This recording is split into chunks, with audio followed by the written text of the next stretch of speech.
Good. Um, well, thank you everyone for joining me today. Good morning. Assalamualaikum warahmatullahi wabarakatuh, and welcome to another week of Introduction to Urban and Regional Planning. This week we'll have a presentation on coastal planning, followed by, as we did last week, um, a supplementary session and hopefully a brief discussion on coastal planning and the issues that surround it. Right. So I believe, looking at the number of participants, I think I believe the presenting group are all present.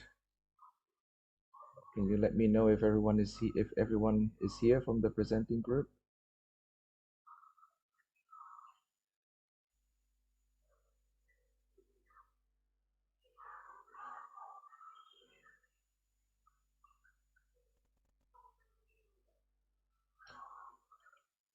Yang akan presentasi sudah hadir semua?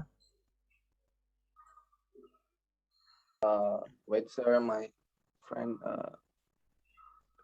Dennis is not joining the Zoom yet. Okay, thank you for the confirmation. We'll just wait for a little bit. Right. Now, seeing that all the members of the presenting group are here already, the three of you may begin your presentation. The floor is yours.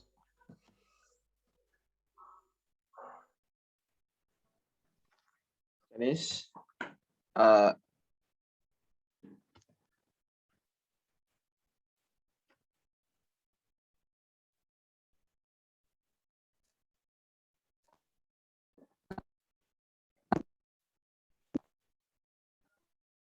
Miss, you can start the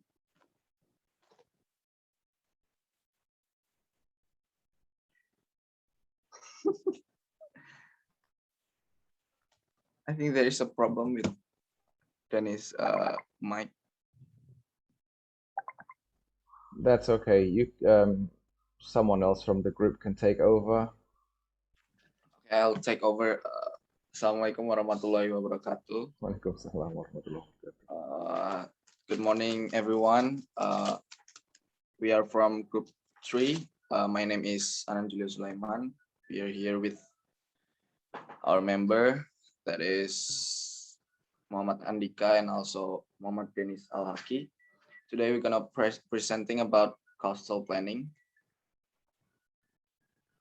Okay.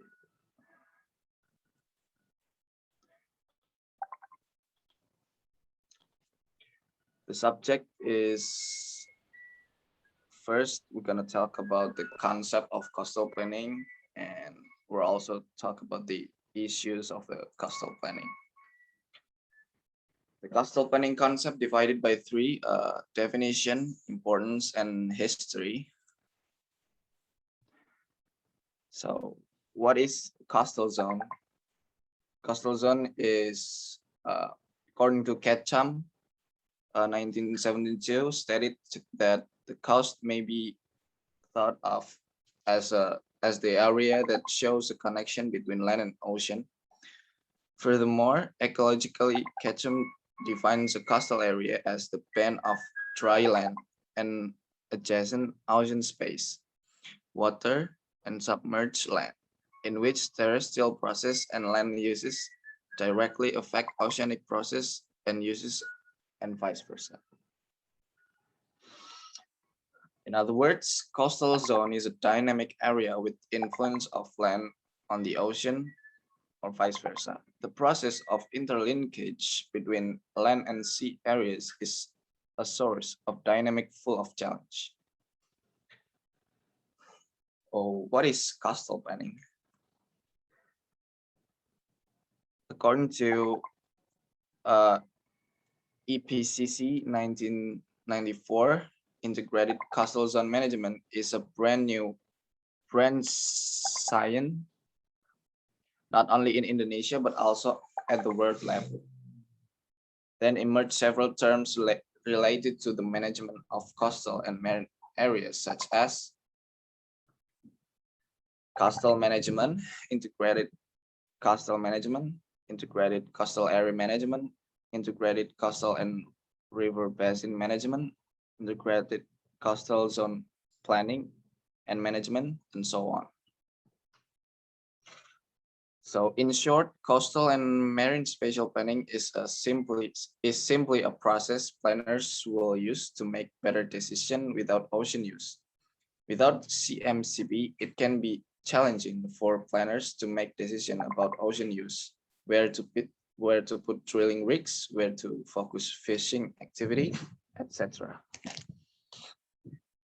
The regulation of coastal planning is a little bit complex. You can see the slide here. We can take a screenshot or anything. Next, in the management of coastal and marine areas, the Indonesian government, through the Minister of Marine Affairs and Fishery, issues Decree number 10 MEN 2003 concerning guidelines for integrated coastal management planning. Potential coastal and marine resource include 1. Potential of fishery resource, 2. Potential energy and mineral resource, 3. Potential of sea transportation, and 4. Maritime tourism potential. Now we jump to the importance of coastal planning. The importance of coastal planning is first, to manage potential damage in coastal area. Sea level rise and development patterns put wetlands and other shoreline resource at risk. Second, manage the potential of fishery resource properly. And third, managing population and potential tourism in coastal areas.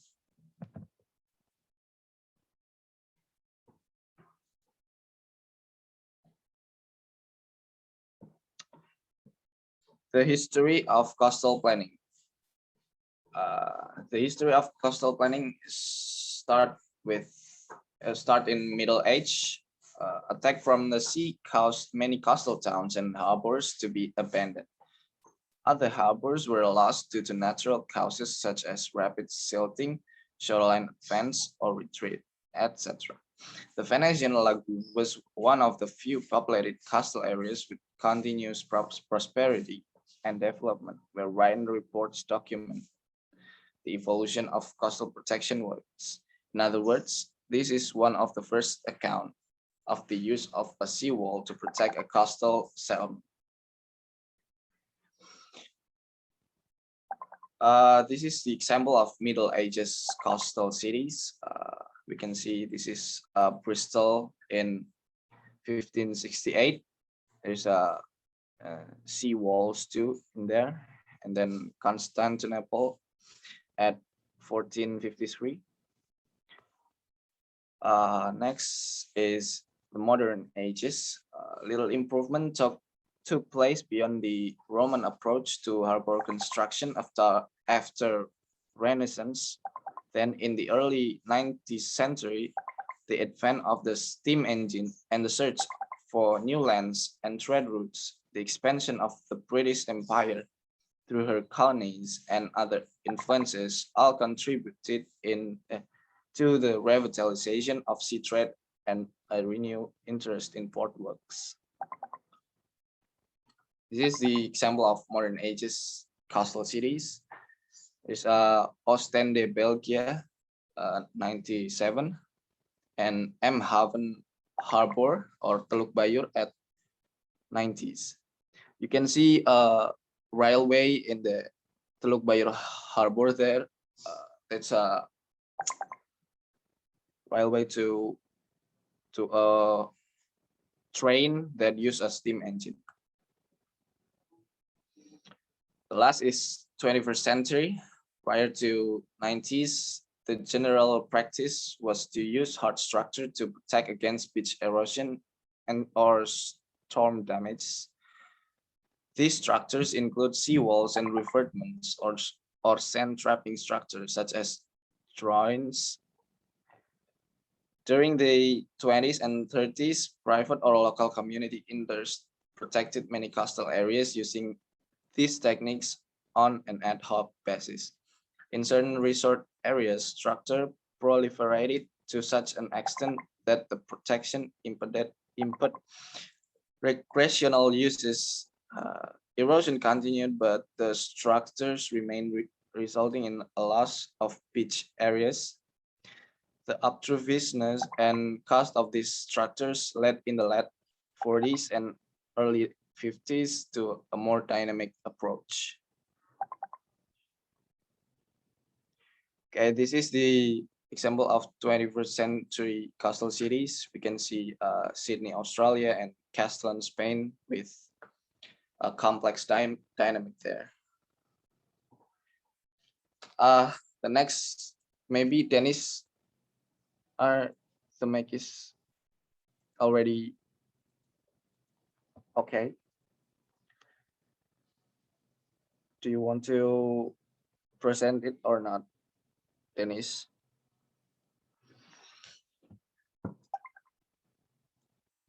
Andika. Maybe Andika. Okay, coastal planning issues. Coastal planning issues is divided by three. There is a issue, goal, and case study. Next slide. Next slide.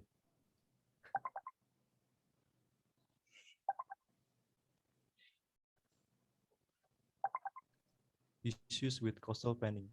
The first one is natural damage such as coral reef damage, mangrove damage, and overfishing. And then sea level rise and development pattern put wetlands and other shoreline resources at risk. Coastal and ocean area pollution, poverty of coastal communities and fishermen, coordination between central and regional.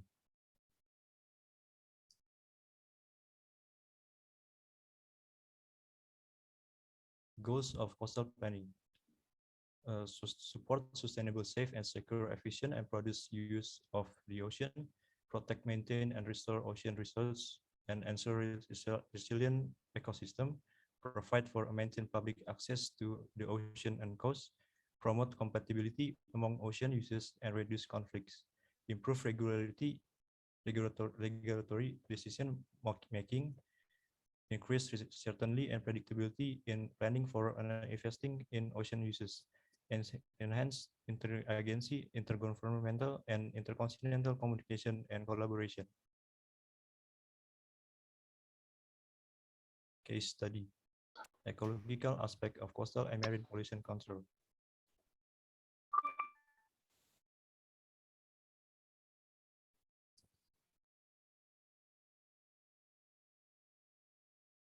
Indonesia coastal and marine area are very vulnerable to various pollution threats, both originating from human domestic activities, marine debris, industry, fishery processing, sea transportation, such as oil spill, and other activities.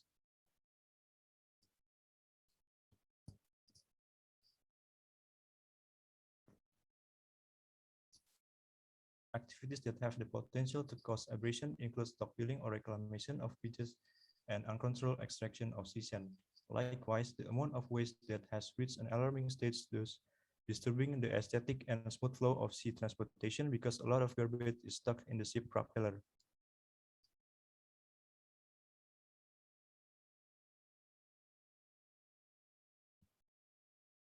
Pungent smell of rotting garbage on the beach.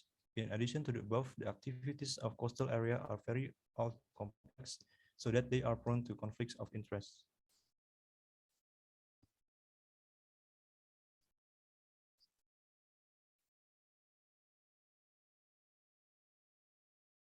Issue and problem. There is no database for ecosystem and habitats prone to pollution, restoration of habitats and ecosystem affected by pollution, spatial planning, especially conservation or protection room. There is no database on environmental carrying capacity, high natural resources, and biodiversity of coastal and marine water.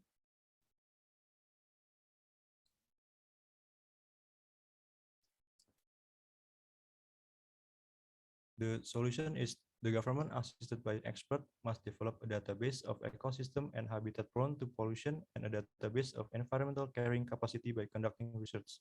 The government, assisted by the surrounding people and community, must be able to schedule a habitat and ecosystem restoration program. The government, assisted by planner, must regulate the planning program on conservation spatial planning. And the last one is educate the public about new technology and science in the use of coastal and marine biodiversity.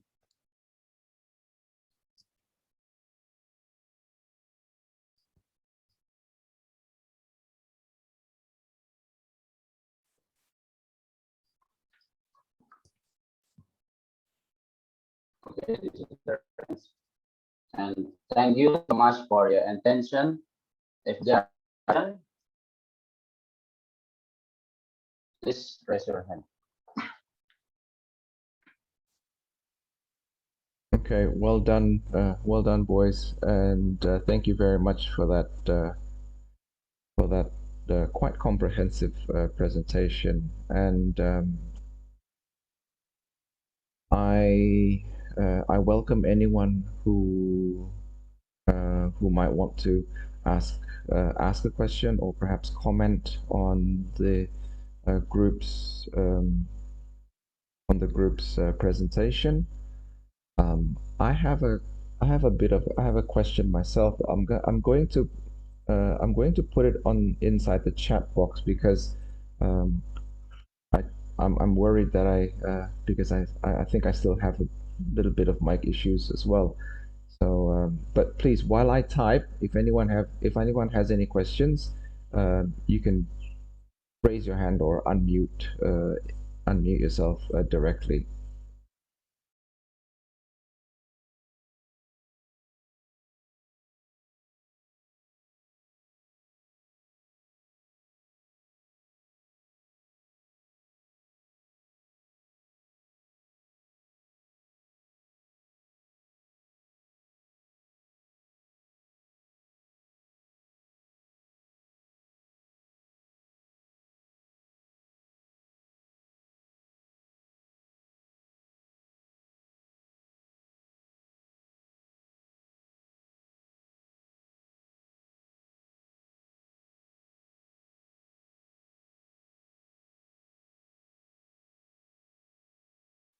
All right. I think we have a raised hand.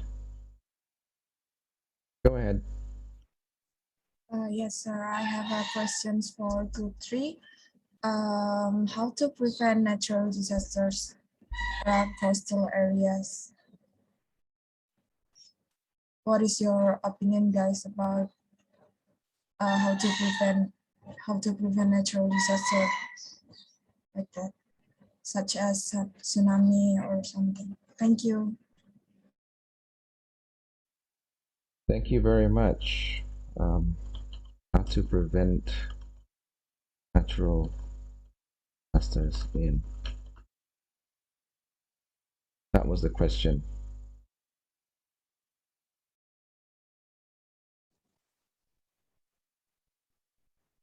So the question that panggilannya Karina ya, that Karina asked was how to prevent natural disasters in coastal areas. While my question is why is coastal planning and management so complex and it seems so difficult to do? What do you think of it? So those two questions. Anyone else? I'm gonna try to answer the Mr. Prananda's question about why is coastal planning and management complex and seems difficult. The reason is actually because the society in coastal area is mixed up between land and coastal area. So there's a complexity in social management, and also the regulation is not too clearly in Indonesia. So there are too many things to think about in coastal planning. Maybe my friend can answer, Dennis or Andika.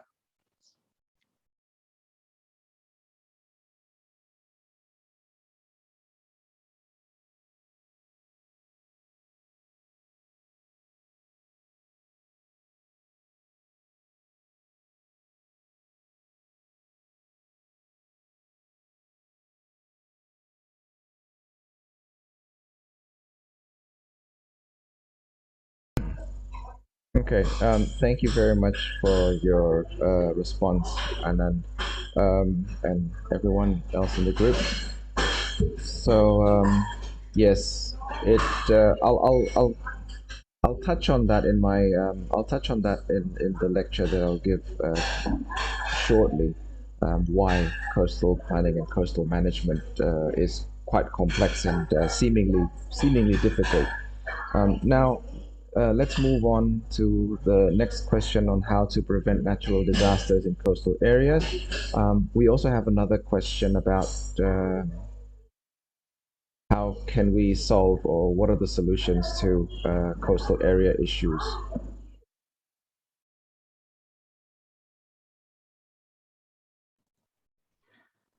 How to prevent the natural disaster is we can do so many things actually, but mostly we have to think about the sea abrasion maybe or erosion. We can build a mangrove forest, but we also can use any advanced technology to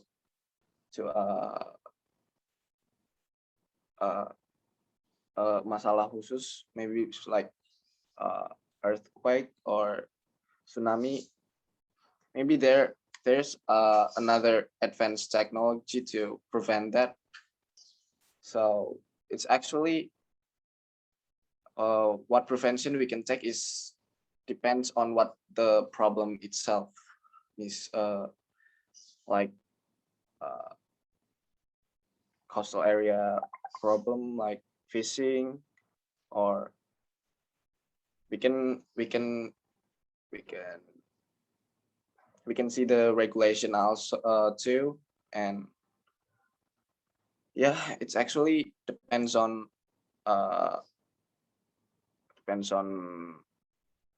what problem we want to prevent. Or yeah, I think that's for me. Maybe Dennis or Andika can answer the question too.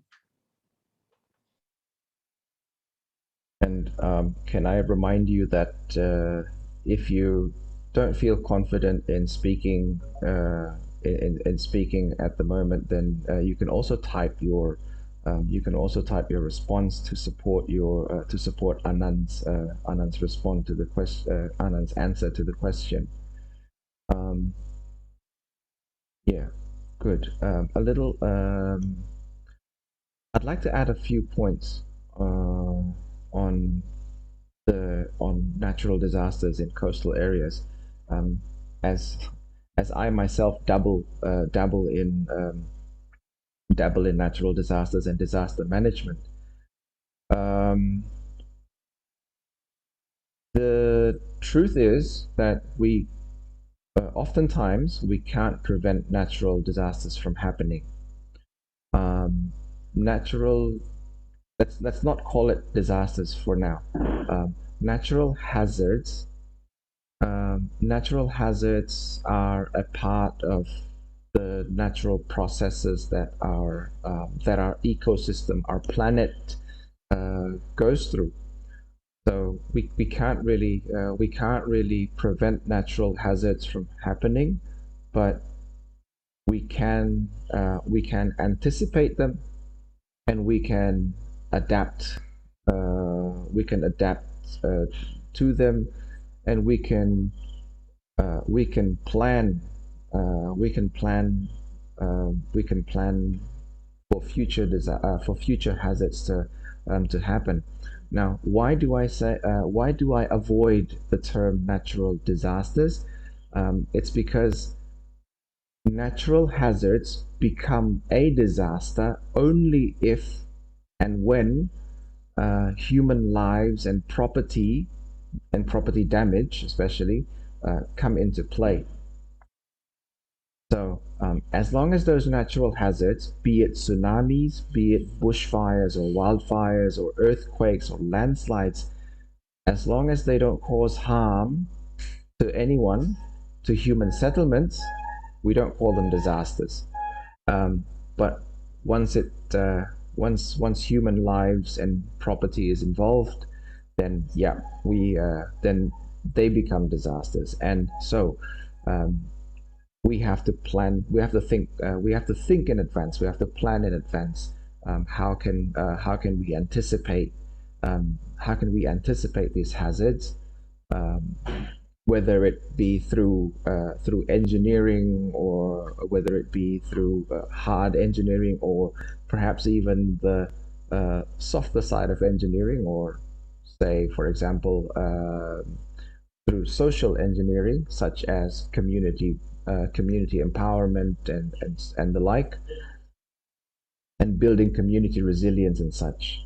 So there's a lot of there's a lot of avenues to explore in terms of natural hazard management and risk management, and natural disaster response and recovery and resilience and the like. That's what I'm currently that's my current research interest. So yeah, if you'd like to discuss more on that, we can do that outside the session. So the next question on how to solve, or the solutions to coastal area issues. I'll give this opportunity back to the group.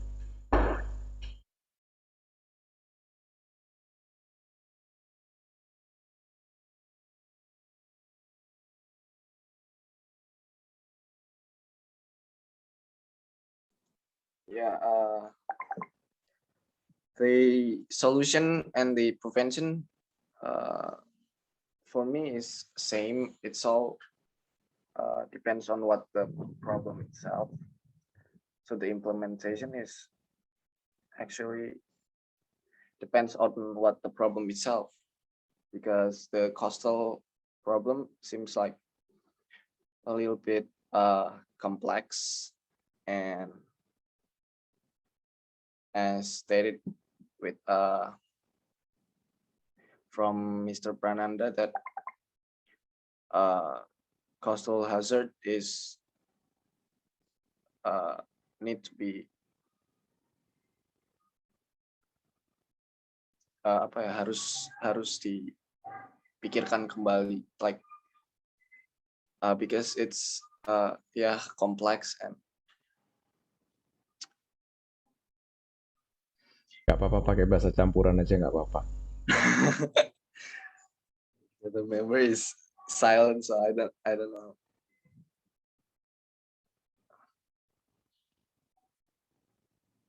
Gimana yang lain barangkali mau menjawab.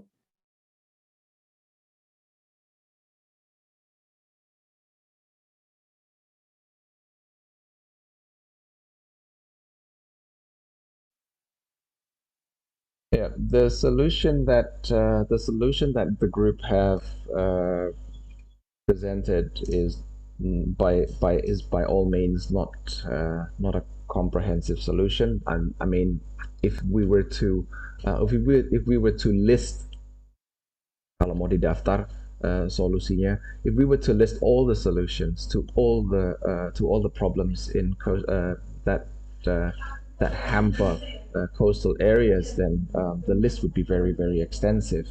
But the idea that the group has forwarded, collaboration and education, are two very important points.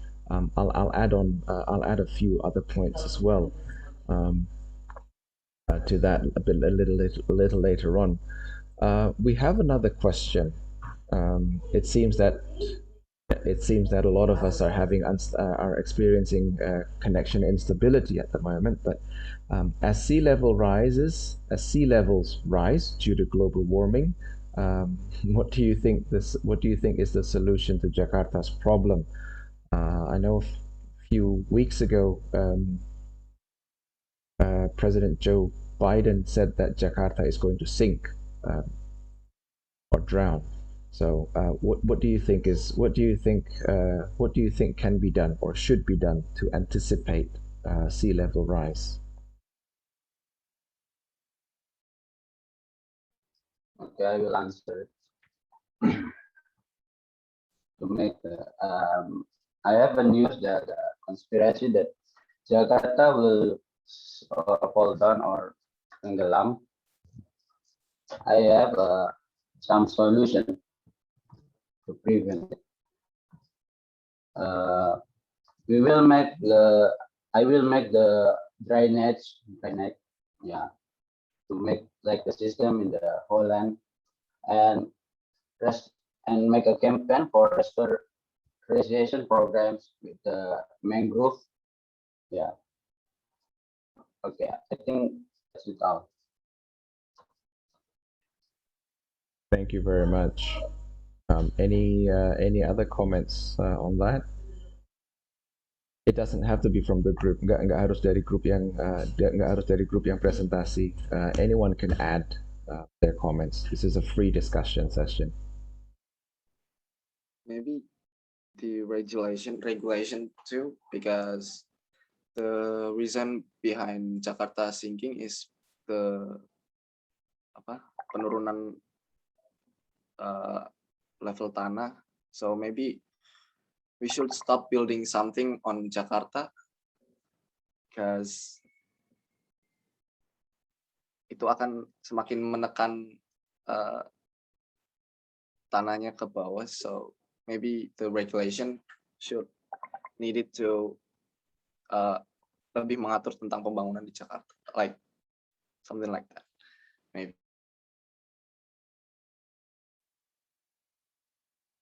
Okay, that's an interesting proposition. Stop building in Jakarta. Do you think we can stop a city from growing? Do you think we should stop a city from growing? Anybody?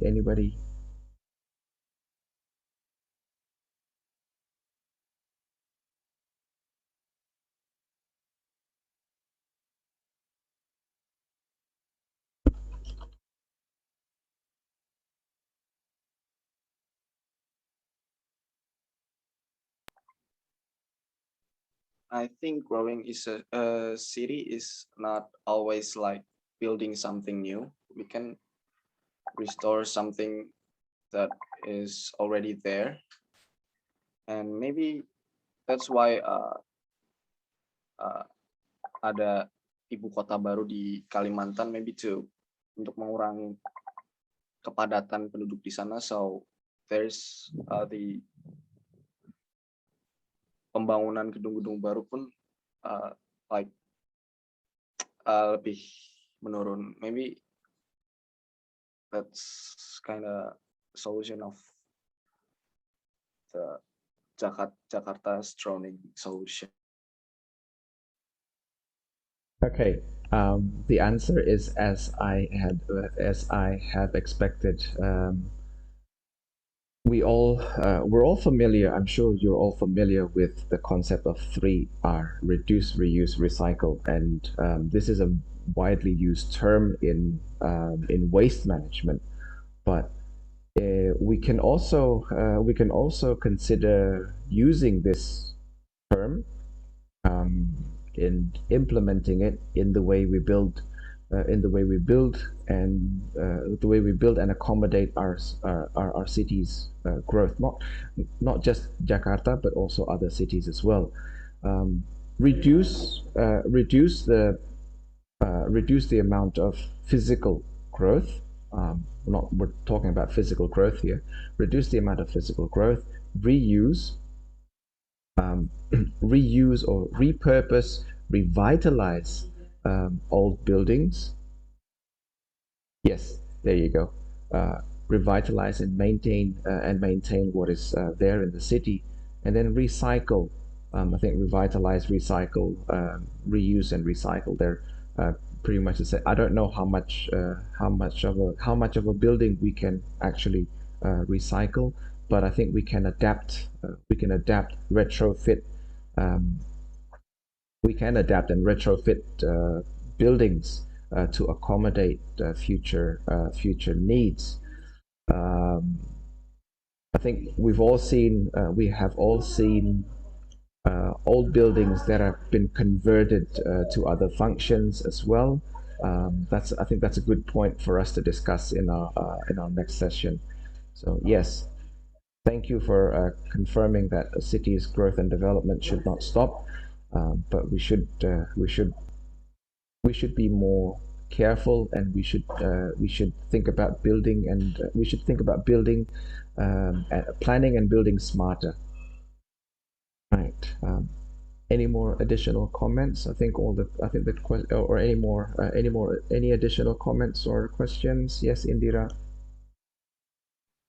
I'd like to add more towards the opinion about developing a city. I don't think a city or an area could ever stop developing or stop growing, because the population would always increase. And I think it should be more about restrictions on regulation, and again on revitalizing and recycling. So I think it's kind of close to impossible to stop a city from growing. That's my opinion. Thank you. Thank you. Yes, I do agree that we can't really stop cities and regions to grow and develop, because if they do stop, then they'll basically remove themselves from the map. So yeah, thank you for that additional point. Anyone else would like to add or comment?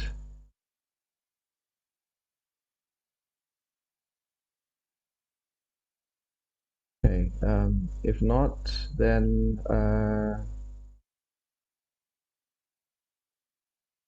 I'd like group 3 to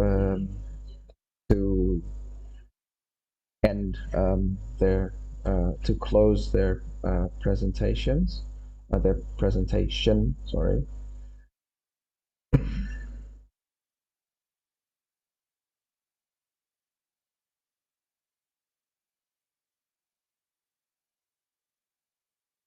Okay, thank you for the attention for today. Assalamualaikum warahmatullahi wabarakatuh. Waalaikumsalam warahmatullahi wabarakatuh. Okay, right.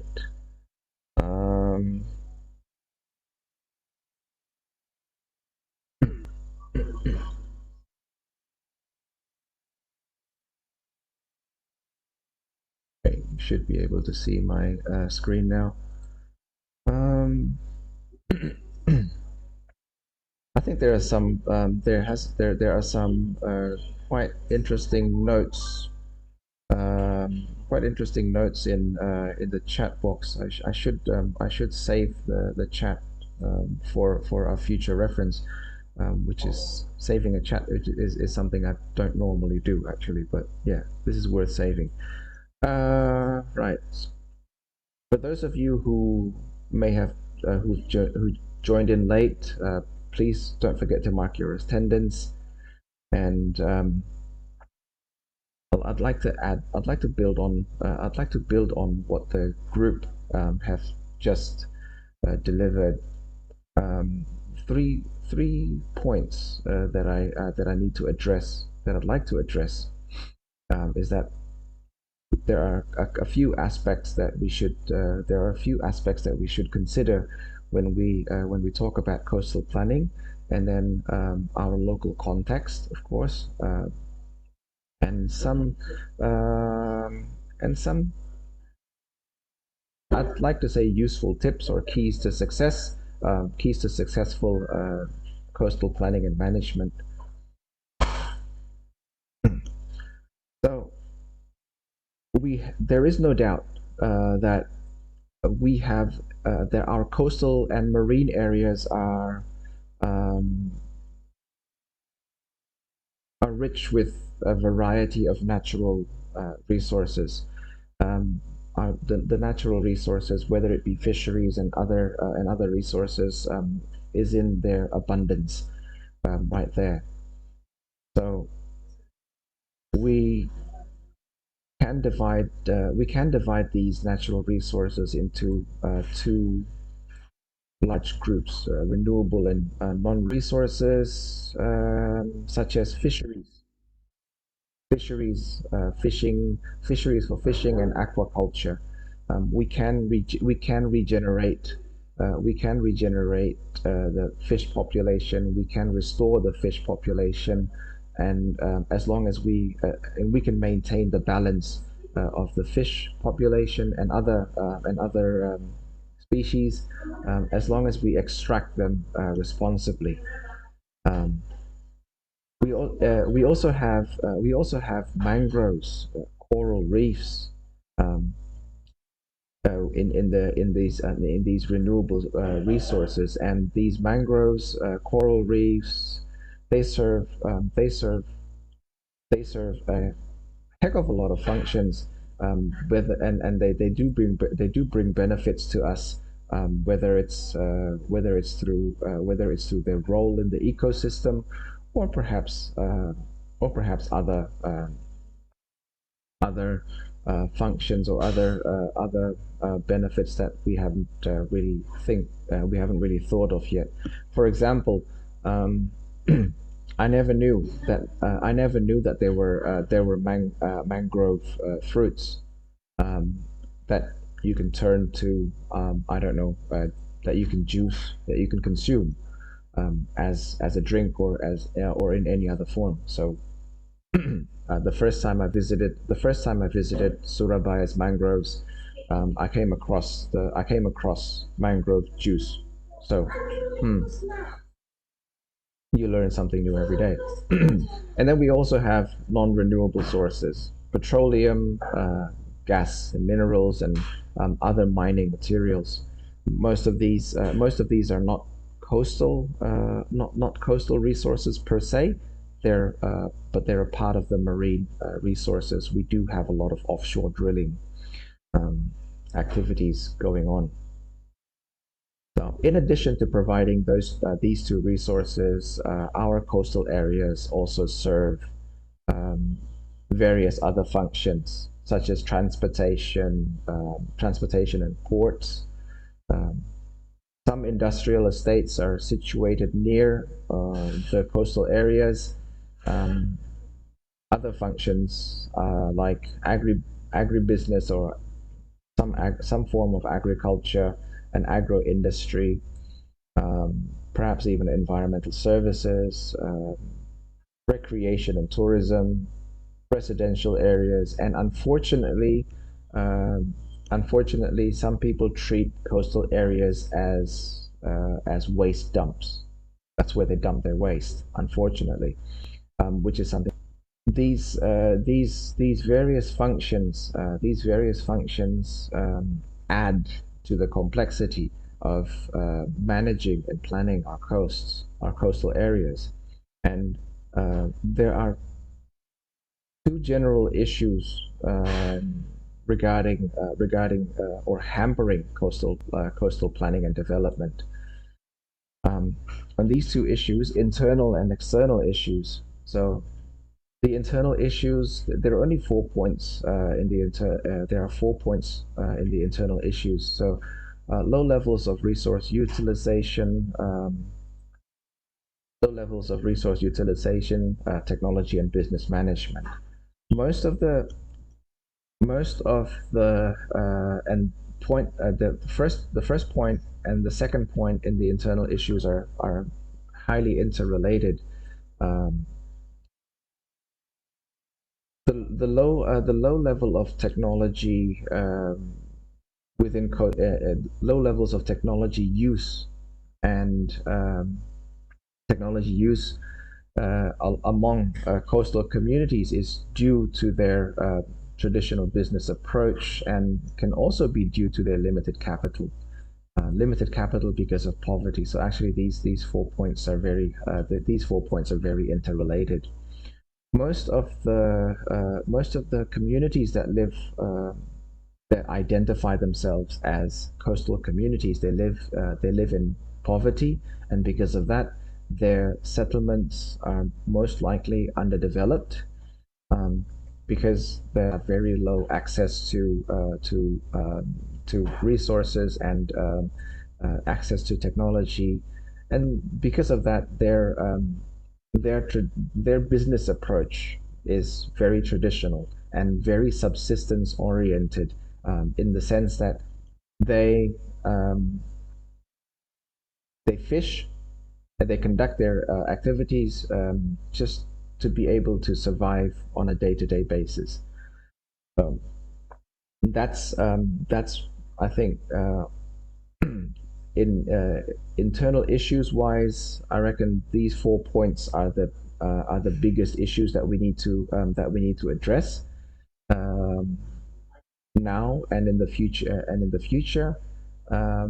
Whereas the external factors, we have our policies are more productivity oriented, and this is not just not just in coastal and marine areas, but also in other areas. Our policies are very productivity oriented. Um, the policies that our government issue, the decisions that they take, is to support economic growth, and unfortunately, supporting economic growth sometimes leave others behind. So the policies are more in favor of collective and mass economic growth, but less in favor of traditional fishermen, traditional farmers, and the like. So this is something that we need to switch. And speaking of policies, we do have a very non-conducive political or macroeconomic landscape or environment. And point number 2 here actually has something to do with internal issues 3 and 4. We don't have a lot of credit programs or loans available for fishermen, and even if they are available, most of the times the loans are inaccessible. Inaccessible due to high interest rates, and so the issue of limited capital continues to exist. Other issues, the group has mentioned that we do have damage to coastal and marine ecosystems, and most of the times these are due to pollution from land-based activities. As I mentioned, our coastal areas are sometimes serve as dumping grounds for people's waste generated from their activities. Overfishing and other illegal fishing practices, either with chemicals or with explosives. Again, that I think, in my opinion, personally, I think that fishermen actually don't want to fish with chemicals, using chemicals and bombs, because they know they're not stupid. Of course, they know that their actions can actually cause more harm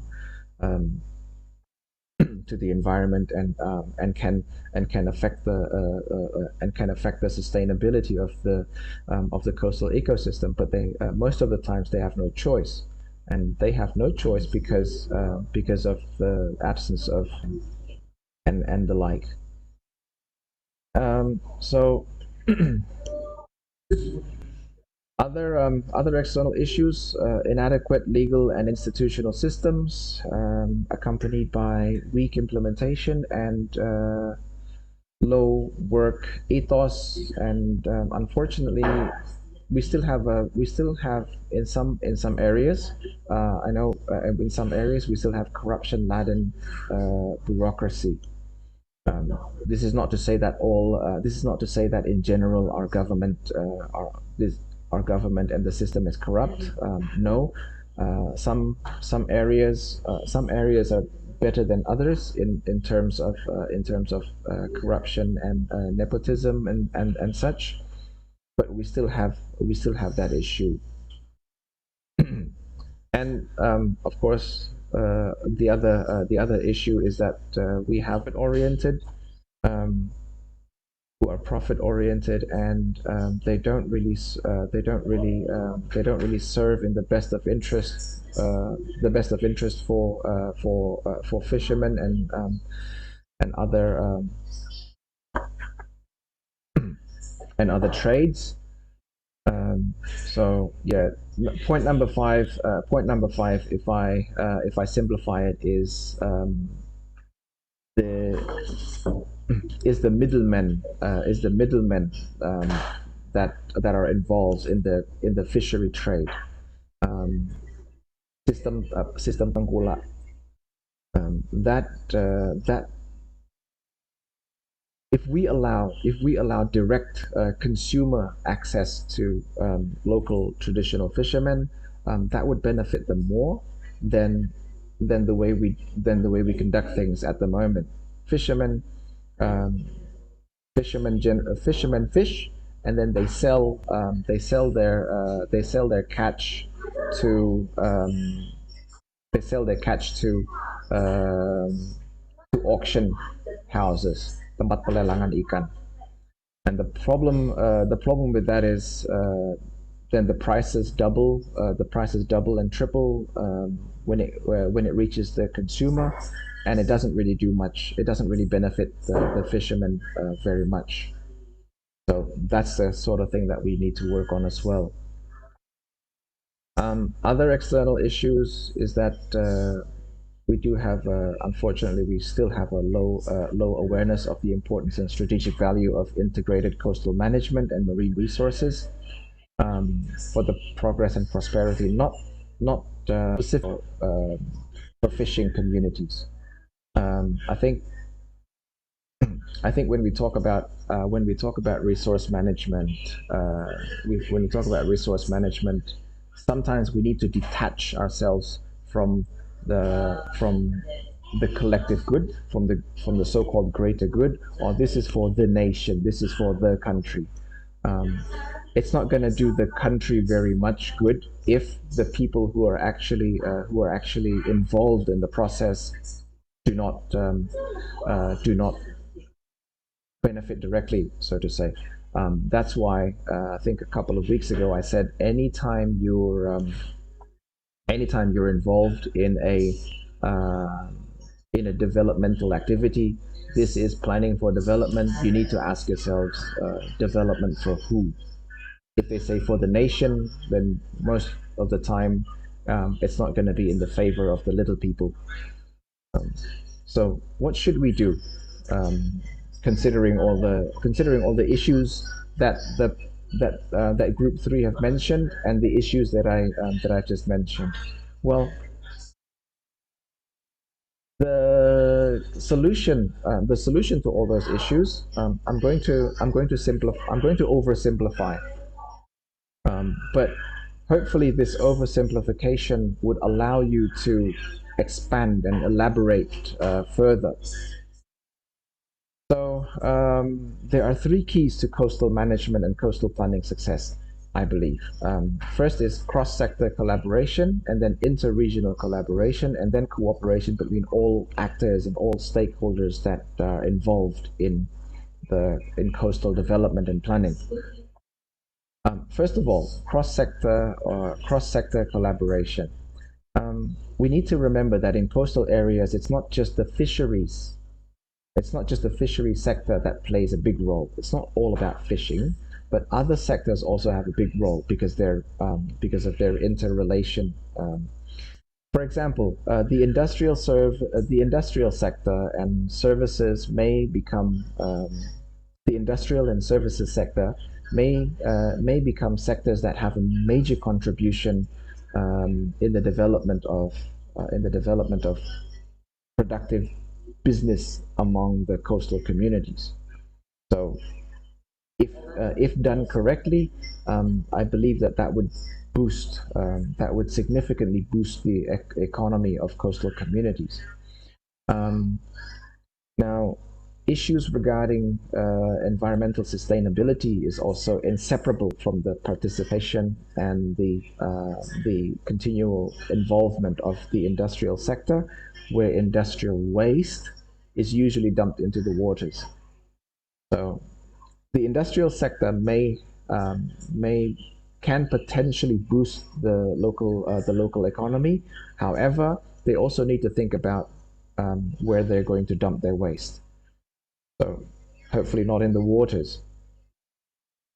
And of course, to ensure the success of cross-sector collaboration, the availability of supporting infrastructure is also important. Especially important to developing coastal regions and maintaining environmental sustainability and viability. So again, cross-sector cooperation is one of the keys to successful coastal management. The second point is inter-regional collaboration. Coastal areas are very long, and you can't really split these areas into administrative segments. Or this segment belongs to Kabupaten Malang, for example, and this segment belongs to Kabupaten X. So whatever Kabupaten Malang does to their coastal areas has nothing to do with the neighboring kabupatens. No, you can't really split these areas into different segments. So the areas included along the coastal stretch, we should at least identify in which parts we can or interregional collaboration can work. One of the ways to identify whether interregional collaboration can take place is to seek out the existence of ecological and economical homogeneity. Any similarities, any physical similarities, any economical similarities, then that's where the collaboration can begin. So all the regions, all the areas along the coastal stretch must cooperate with each other to minimize conflicts of interest. And cooperation between regions can also be initiated through the establishment of cooperation forums or communication forums between local governments that have coastal areas and marine areas and these communication forums are established to anticipate the onset issues that are detrimental to development, such as conflict between fishermen. We don't want conflict to happen between communities. So they should communicate, they should collaborate, regardless of where they are situated. This sort of interregional collaboration can result in agreements and the establishment of collective norms on the use of local resources. So interregional collaboration should be encouraged, should continuously be encouraged. And I think nowadays with the proliferation of regional autonomy, such collaborations, cross-sector, inter-regional collaborations are a lot easier than say 20 or 30 years ago when regional autonomy was not cooperation between all stakeholders. So if all the actors, all the stakeholders cooperate well and they work well, then the efforts to reduce sector and regional inequalities can be successful. So, but we do need more than just collaboration forums. Sorry, I'll just pause for a moment.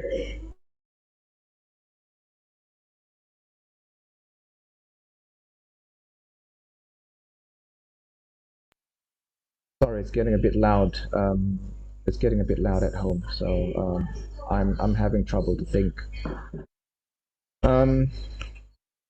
So, what are the stakeholders? What are the common actors in coastal management? Well, we have the private sector, of course, and we have elements of society, fishing groups. We have fishery entrepreneurs, and we also have the government there. And other actors that I perhaps failed to mention, but only if we have cooperation between all actors and stakeholders, then we can really accelerate the development. I need to stress that that community participation and community engagement is a coastal management success than all other points or solutions. Why is that? Because I think none of the other two solutions would work if there is no cooperation between between actors and stakeholders. So you will learn a lot more about community engagement and community development. I think in semesters 5 or 6. But yeah, it's I think the key to success in any developmental effort is community engagement.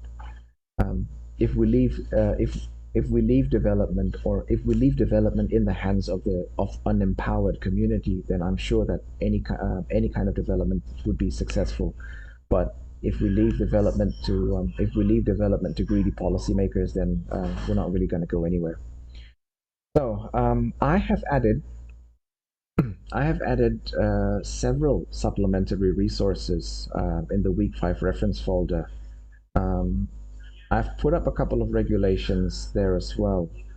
So we do have the foundational regulation, which is Undang-Undang 27/2007, but this has been revised by, I think, number 32, 2014. So some parts of the 2007 regulations is still valid, but other parts have been revised and replaced by number 2014. And since we have such a vast coastline, we do have different regional policies for each. In the regulations folder, I put up an example of a provincial regulation from, I think, Maluku, on coastal area management and small islands. In the supplementary resources,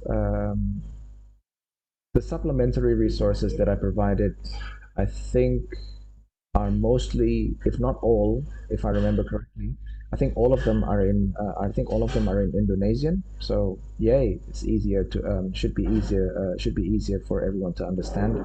But most of them talk about how most of them talk about the different aspects of coastal management and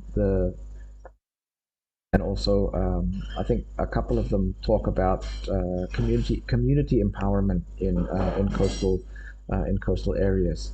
So have a look through them because these supplementary resources from week 1, I think, from week 1 all the way to week 7 are going to be used in the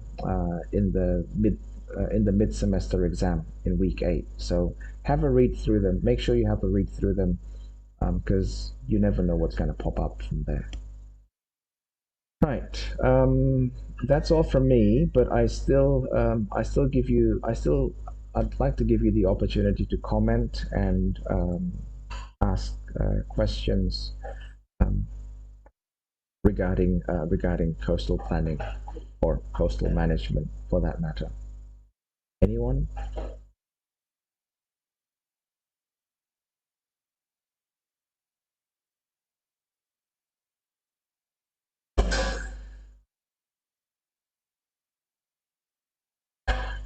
Okay. Well.